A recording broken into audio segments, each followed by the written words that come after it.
तो हमें ये समझ में आता है कि we the people of India, यानी हम भारत के लोग भारत को sovereign socialist secular democratic republic बनाना चाहते हैं। यानी हम भारत को संप्रभु बनाना चाहते हैं, समाजवादी बनाना चाहते हैं, सेकुलर धर्मनिरपेक्ष बनाना चाहते हैं और रिपब्लिक लोकतंत्रात्मक भारत बनाना चाहते हैं और एक गणतंत्र बनाना चाहते हैं। और इसके सारे नागरिकों को हम सुरक्षित करना चाहते हैं। न्याय, इंसाफ, 3 तरह का इंसाफ हम सुनिश्चित करना चाहते हैं: सोशल, इकोनॉमिक एंड पॉलिटिकल। सामाजिक न्याय, आर्थिक न्याय और राजनीतिक न्याय। और हम यहाँ भारत के लोगों के लिए आज़ादी सुनिश्चित करना चाहते हैं। आज़ादी किस तरह की? सोचने की, थॉट एक्सप्रेशन व्यक्त करने की, बिलीफ विश्वास करने की, फेथ श्रद्धा की, एंड वर्शिप पूजा करने की, ये हम लिबर्टी देना चाहते हैं। और इसके अलावा हम equality of status and opportunity, equality of status and opportunity, हम स्टेटस या हैसियत या परिस्थिति या औकात सभी की बराबर हो, इस तरह की बराबरी देना चाहते हैं। हम हैसियत की बराबरी और अवसरों की बराबरी प्रदान करना चाहते हैं कि सभी को अवसर बराबर मिले, सभी की हैसियत बराबर हो। और इसके अलावा हम फ्रेटर्निटी या भाईचारा प्रदान करना चाहते हैं। और ये जो फ्रेटर्निटी है, एश्योरिंग द डिग्निटी, ये क्या करेगी? सुनिश्चित करेगी डिग्निटी यानी सम्मान, इज्जत ऑफ इंडिविजुअल, किसी व्यक्ति की या किसी आम आदमी की डिग्निटी या सम्मान को या गौरव को ये सुनिश्चित करने के लिए हम भाईचारा बढ़ाना चाहते हैं। And the unity and integrity of the nation, ताकि देश की एकता और इंटीग्रिटी, अखंडता, देश में एकता रहे, सब मिलजुल के रहें, और इंटीग्रिटी अखंडता रहे, यानी देश टूटे नहीं। तो इंटीग्रिटी ऑफ द नेशन, तो हम भाईचारा बढ़ाना चाहते हैं क्योंकि व्यक्ति का सम्मान बना रहे और देश की एकता और अखंडता या राष्ट्र की एकता और अखंडता बनी रहे। तो ये कसम हमने खाई है। और इन आवर कॉन्स्टिट्यूएंट असेंबली, हम अपनी कॉन्स्टिट्यूएंट असेंबली में this 26 day of November, 26 day November 1949 को हम adopt, enact and give to our self this constitution.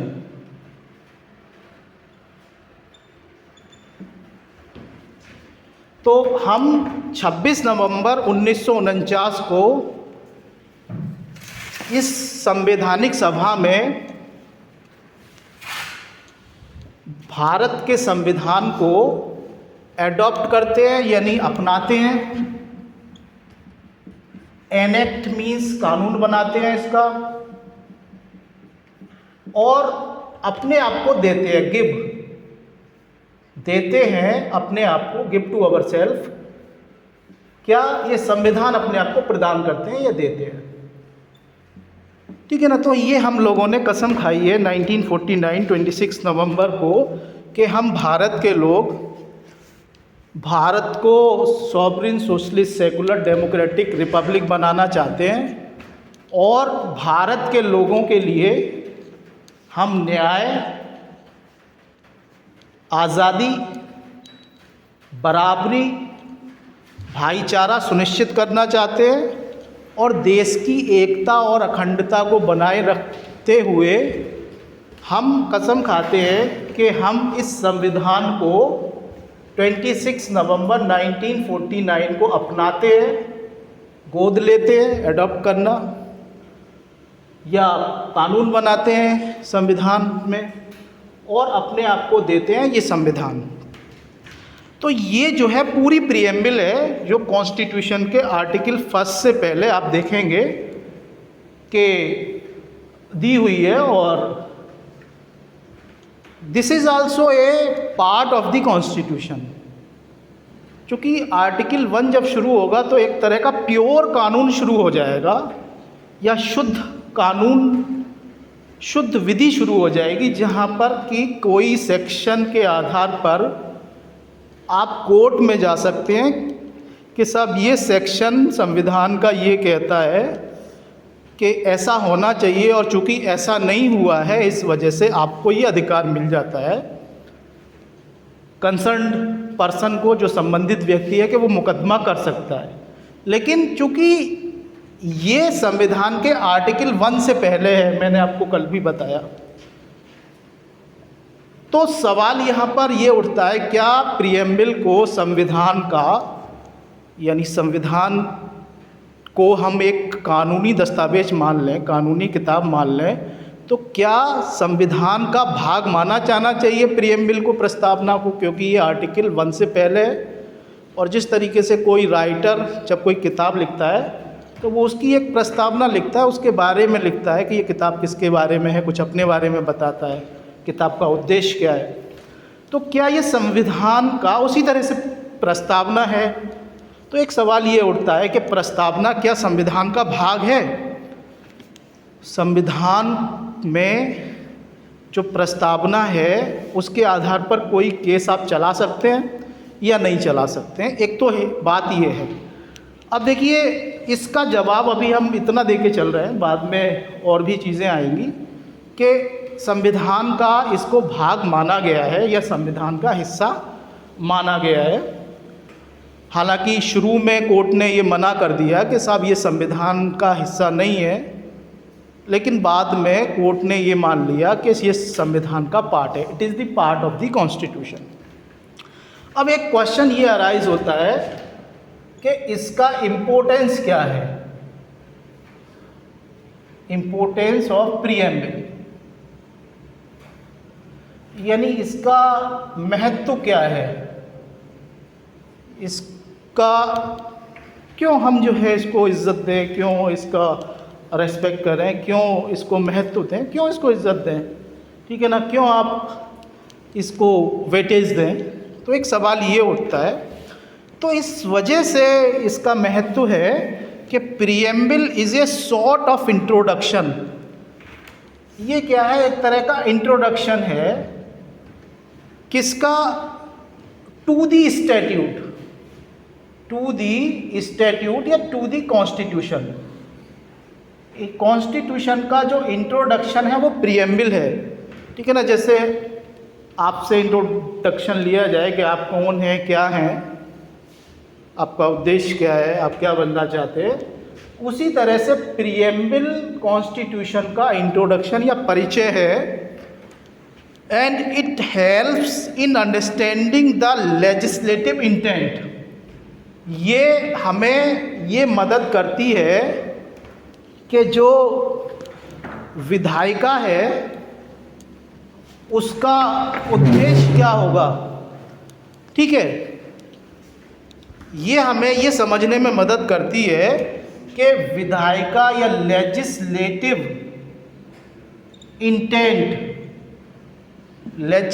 Intent क्या है या उसकी पॉलिसी क्या है। लेजिस्लेटिव इंटेंट का मतलब यहाँ पे है कि ये कानून जो बनाया गया है, ये संविधान को बनाया गया है, इसके पीछे बनाने के क्या आशय है, क्या उद्देश्य है, क्या मकसद है, क्या मंशा है, और इसमें कौन कौन सी नीतियां हैं, पॉलिसी हैं। तो इसमें का इम्पोर्टेंस ये है कि ये हमें ये समझने में मदद करती है कि विधायिका जिसने इस कानून को बनाया है उसका उद्देश्य क्या है और उसकी पॉलिसी क्या है। It lays down the main objective which the legislation intends to achieve. ये हमें ये बताती है कि वो मेन ऑब्जेक्टिव क्या है, मुख्य उद्देश्य क्या है जिनको लेजिस्लेशन या विधायिका प्राप्त करना चाहती है। ठीक है ना, इंटेंट टू अचीव। तो दूसरी चीज़ ये निकल के आई कि वो मुख्य उद्देश्य जिनको विधायिका का मतलब कानून बनाने वाले या पार्लियामेंट या स्टेट लेजिस्लेचर विधायिका में आते हैं। तो ये वो उद्देश्य बताती है कि जो विधायिका का आशय है, ठीक है ना, वो क्या प्राप्त करना चाहती है कानून बना के कुछ उद्देश्यों की प्राप्ति की जाती है। मैं यहाँ पे कानून बना दूँ कि कोई भी क्लास के टाइम पे बोलेगा नहीं, मोबाइल नहीं उठाएगा, तो मेरा कुछ उद्देश्य होगा। उसी तरह से जब कोई कानून बनता है तो उसका कुछ इंटेंट होता है, आशय होता है। जब संविधान बनाया गया तो उसका कुछ आशय होगा। तो उस आशय जो कि विधायिका का है वो क्या है और उसको किस तरीके से उस आशय को प्राप्त किया जाए, ये प्रीएम्बल के थ्रू हमें पता चलता है। तो preamble of the constitution contents ideas. इसमें क्या होते हैं, आइडियाज़ होते हैं, ठीक है ना। Content ideas which the constitution seek to achieve, which the constitution seeks to achieve.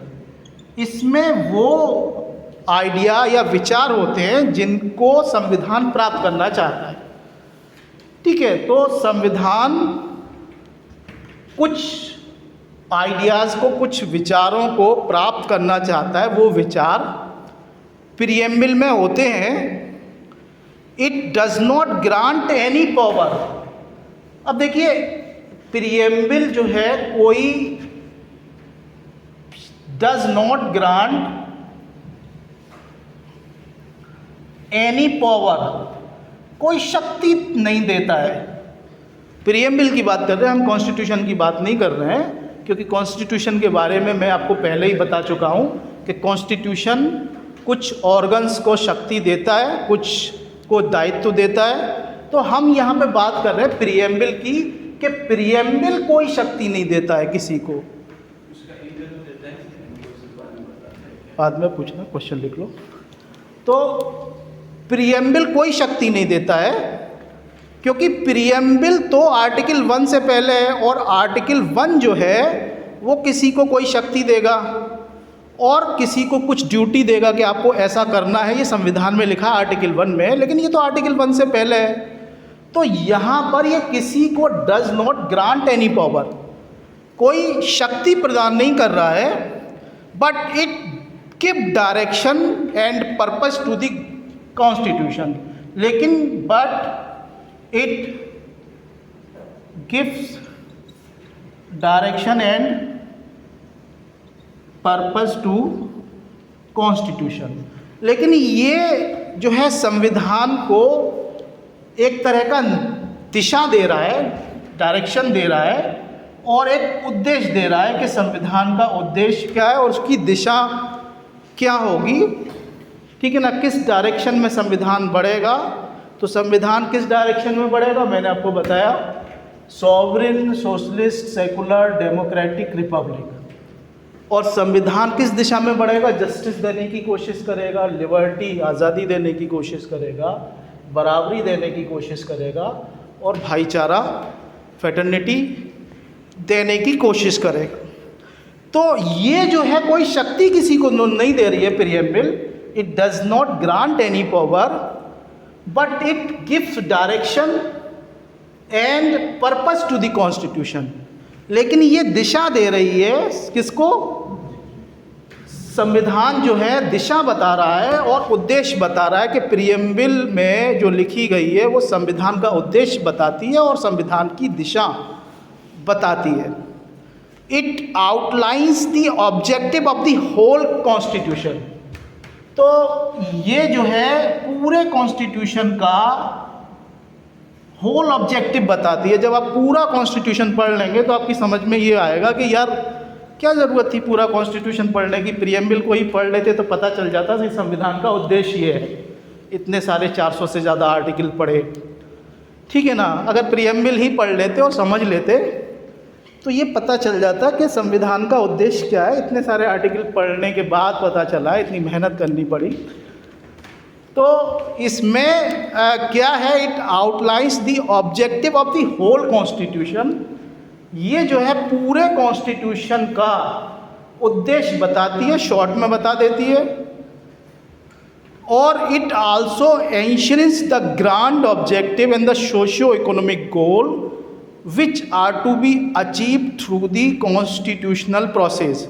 और ये जो है सोशियो इकोनॉमिक गोल भी बताती है, सामाजिक आर्थिक उद्देश्य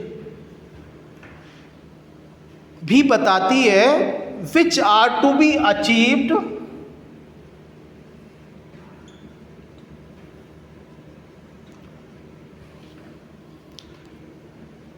थ्रू कॉन्स्टिट्यूशनल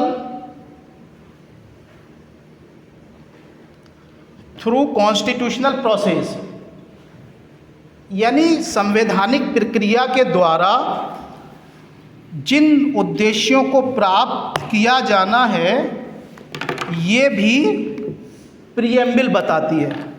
तो प्रीएम्बल क्या बताती है कि वो सामाजिक आर्थिक उद्देश्य जो कि हम संविधान की प्रक्रिया के द्वारा संविधान बना के जिन सामाजिक आर्थिक उद्देश्यों को प्राप्त करना चाहते हैं वो भी प्रीएम्बल बताती है।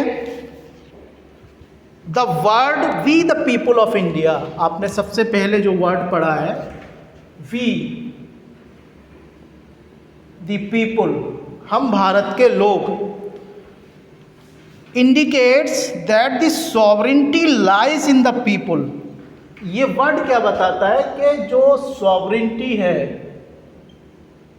सॉवरेनिटी का मतलब सबसे संप्रभु या सबसे सुप्रीम, सबसे सर्वोच्च कौन है, ये बात है, ठीक है ना।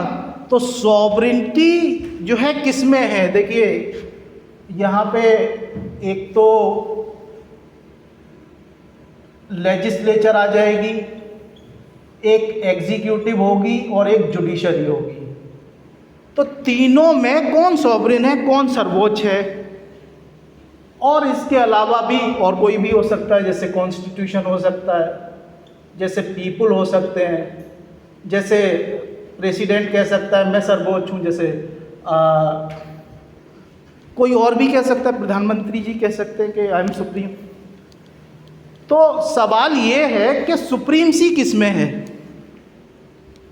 तो जो ये वर्ड यूज हुए हैं we the people of India indicates that the sovereignty lies in the people of India. तो हम भारत के लोग इस संविधान को बना रहे हैं, तो sovereignty lies in the people of India. Sovereignty किसमें है? संप्रभुता, सर्वोच्च कौन है? हम भारत के लोग सर्वोच्च हैं, क्योंकि हम भारत के लोग ये संविधान बना रहे हैं। संविधान जो है एग्जीक्यूटिव, लेजिस्लेचर, जुडिशरी को बना रहा है, उनको शक्ति दे रहा है, ठीक है ना। और उनको उन तरह से काम करना है जिस तरीके से संविधान बताता है। तो संविधान किसने बनाया? हमने। तो हम भारत के लोग सुप्रीम हो जाते हैं। अगर लेजिस्लेचर ये कहती है, कानून बनाने वाले विधायक, मंत्री ये कहते हैं, सांसद ये कहते हैं कि हम सर्वोच्च हैं, तो वो सर्वोच्च नहीं है। एग्जीक्यूटिव, कार्यपालिका ये कहती है कि साहब हम देश में एग्जीक्यूट करवा रहे हैं, सारे कानूनों का पालन करवा रहे हैं, कानूनों को लागू करवा रहे हैं, हम सर्वोच्च हैं, वो भी सुप्रीम नहीं है।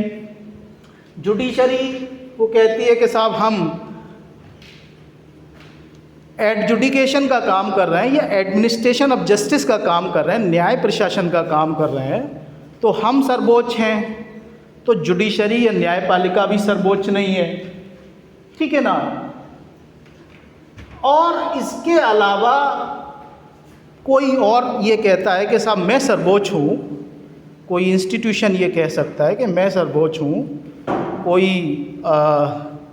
इंस्टीट्यूशन से, जैसे मान लीजिए राष्ट्रपति है, वो ये दावा करें कि I am the head of the state, मैं राज्य का मुखिया हूँ, हेड ऑफ द स्टेट हूँ और मैं सुप्रीम हूँ क्योंकि मैं देश का प्रथम नागरिक हूँ, तो वो भी सुप्रीम नहीं है। तो supremacy lies in the people of India, क्योंकि भारत के लोगों ने ये संविधान बनाया है, ठीक है ना, एंड इमेनेट्स फ्रॉम देम, और ये संविधान जो निकला है, ठीक है ना, निर्गत हुआ है, पैदा हुआ है, वो पीपल से पैदा हुआ है, ठीक है ना। पीपल इसको बनाने वाले हैं, and ultimate source of the constitution is the will of the people. और जो अल्टीमेट सोर्स है ऑफ कॉन्स्टिट्यूशन, संविधान का जो अंतिम स्रोत है जहाँ से कि संविधान निकला है, वो क्या है? लोगों की इच्छा, कि लोग इस संविधान को बनाना चाहते थे, विल ऑफ पीपल, लोगों की इच्छा जो है वो अल्टीमेट स्रोत है कॉन्स्टिट्यूशन का। तो ये चीज़ जो है ये चीज़ आप कॉन्स्टिट्यूशन में देखेंगे कि ultimate source of the constitution जो है वो विल ऑफ द पीपल है या लोगों की इच्छा है, ठीक है ना। जो अंतिम स्रोत है संविधान का कि कहाँ से आया संविधान, तो वो लोगों की इच्छा से पैदा हुआ कि लोग नहीं चाहते थे कि कोई राजा या कोई कंपनी देश के ऊपर शासन करे। क्योंकि हम अगर इंडियन सर्कमटेंसेस को लेते हैं तो just before making of the constitution, संविधान बनने से जस्ट पहले एक कंपनी देश के ऊपर राज कर रही थी, ठीक है ना, या यूँ कह लीजिए कि ब्रिटिशर्स देश के ऊपर राज कर रहे थे, जो कि एक कंपनी के रूप में आए थे। तो हम नहीं चाहते थे कि हम उनसे गवर्न हो, हम ये चाहते थे कि हम अपनी इच्छा से गवर्न हो। तो ultimate source of the constitution या संविधान का अंतिम स्रोत वो लोगों की इच्छा है। अब देखिए एक केस हम डिस्कस करते हैं, इन री बेरुवारी union case.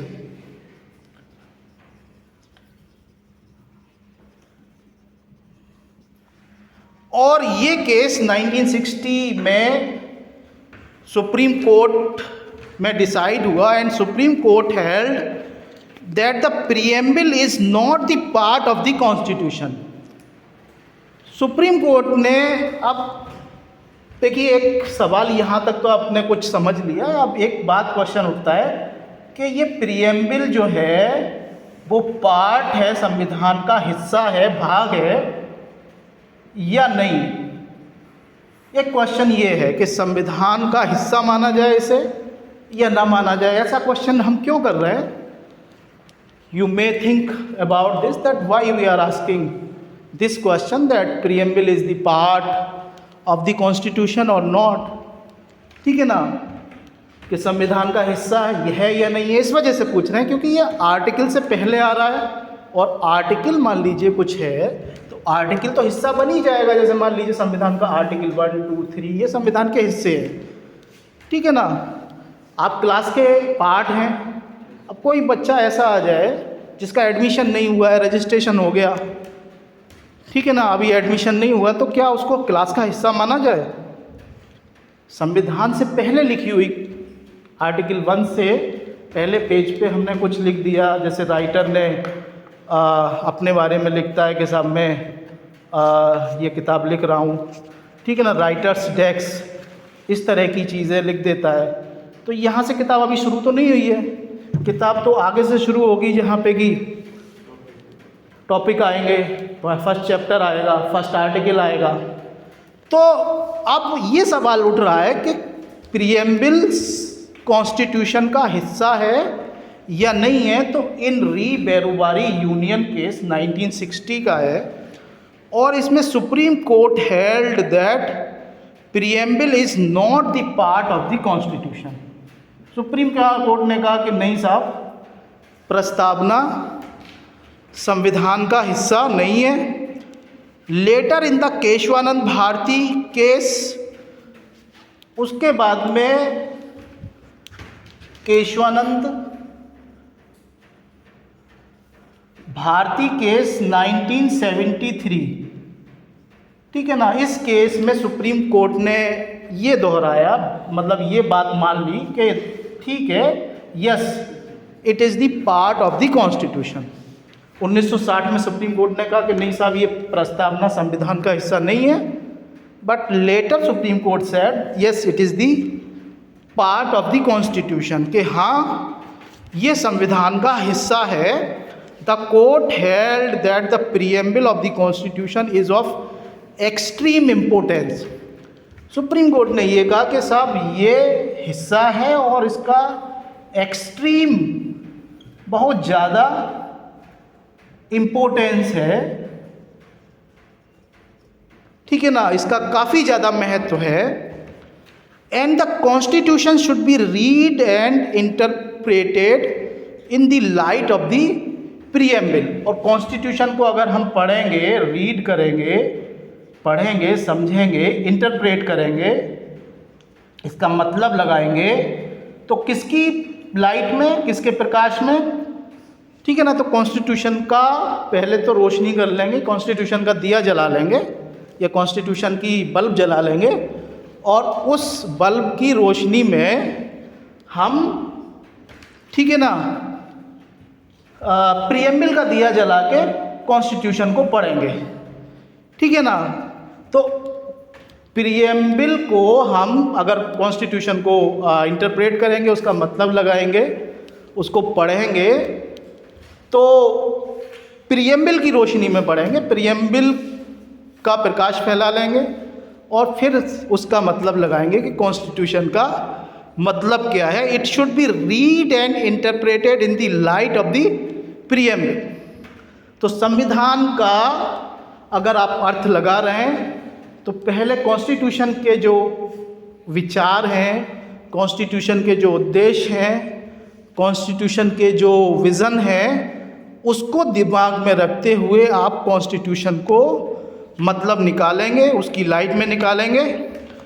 The court further held that the preamble can be amended without altering the basic structure of the constitution, ठीक है ना। अब देखिए, एक सवाल यहाँ पे, दूसरा सवाल ये होता है, क्या प्रीएम्बल को अमेंड किया जा सकता है?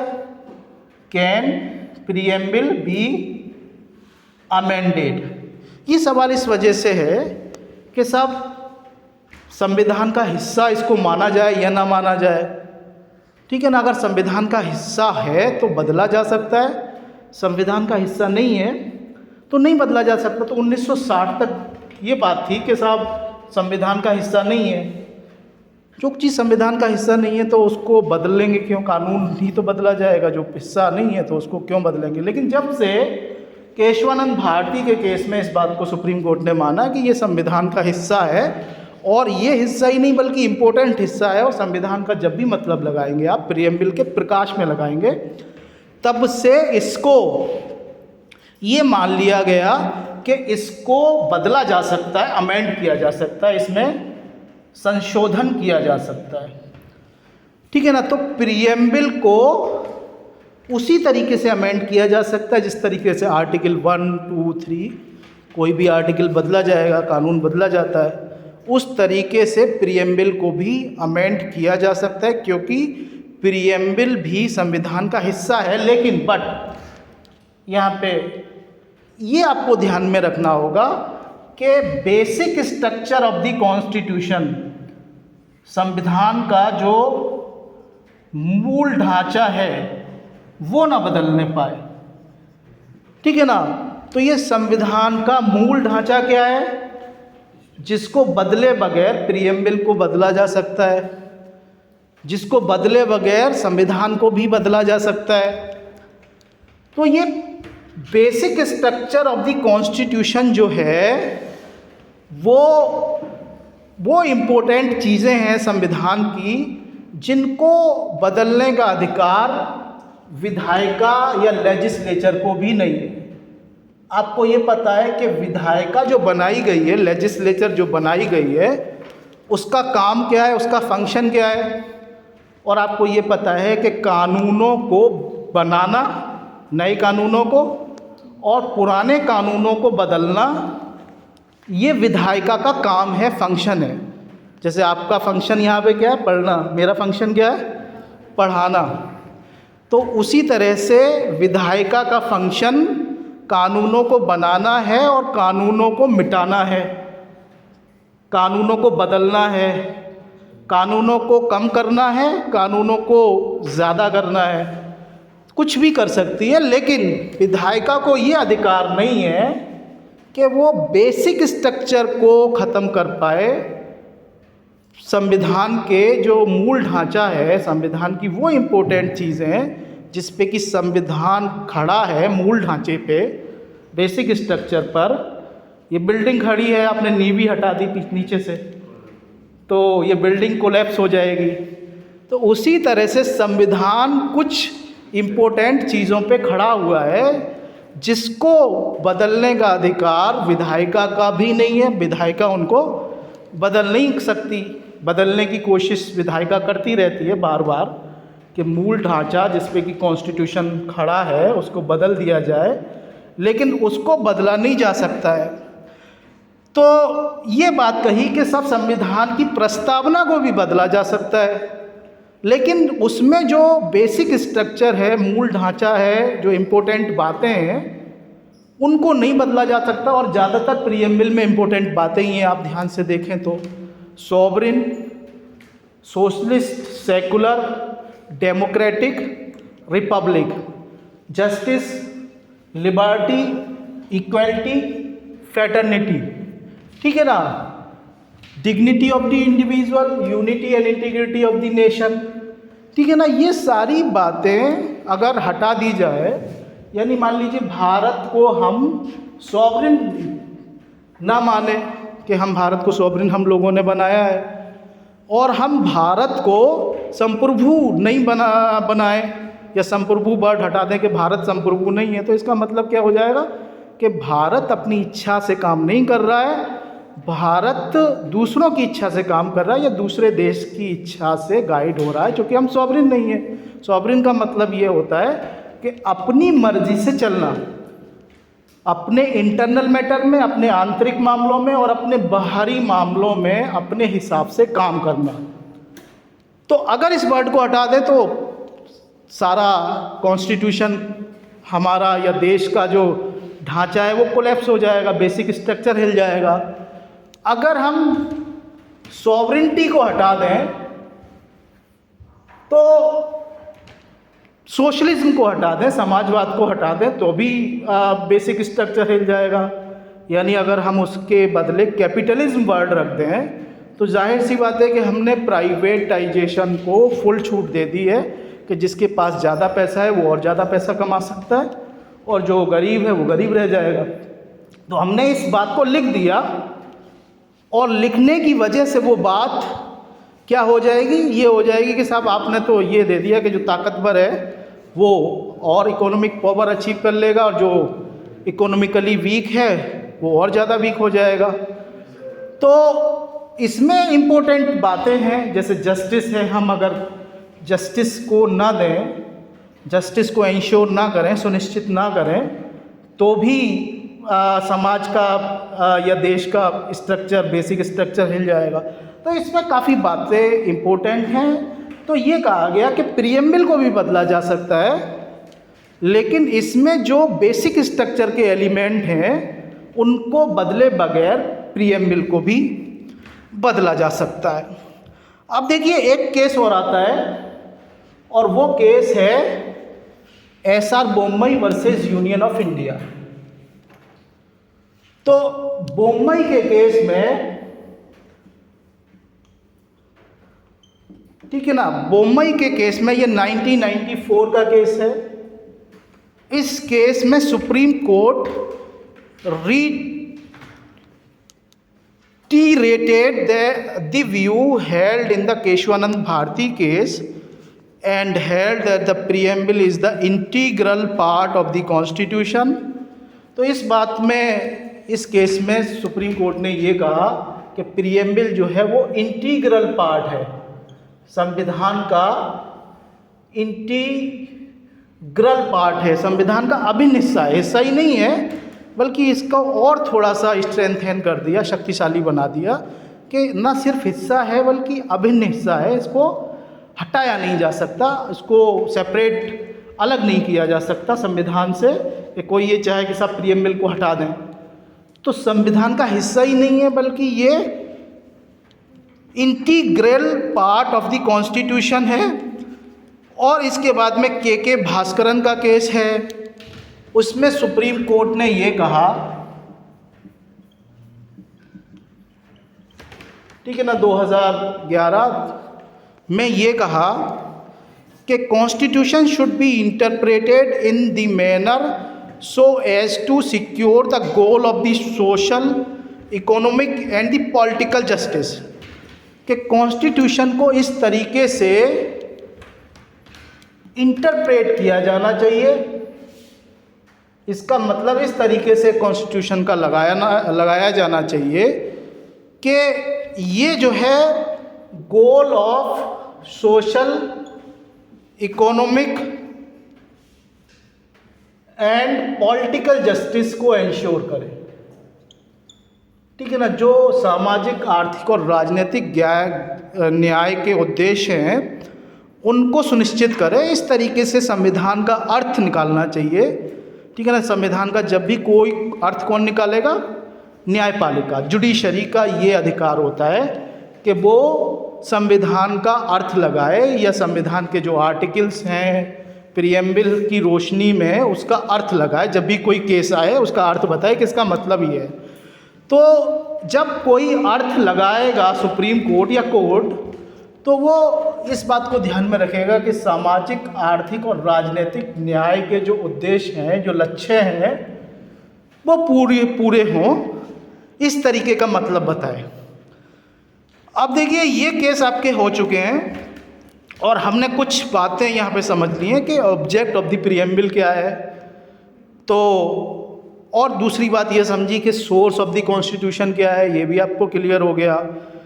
और हम किस तरह की गवर्नमेंट या पॉलिटी बनाना चाहते हैं, ठीक है ना। राइट्स ऑफ द पीपल क्या होंगे, ठीक है। ये सारी बातें हम समझ चुके हैं। अब देखिए एक चीज़ है कि सवाल ये उठता है कि सोर्स ऑफ द कॉन्स्टिट्यूशन क्या है।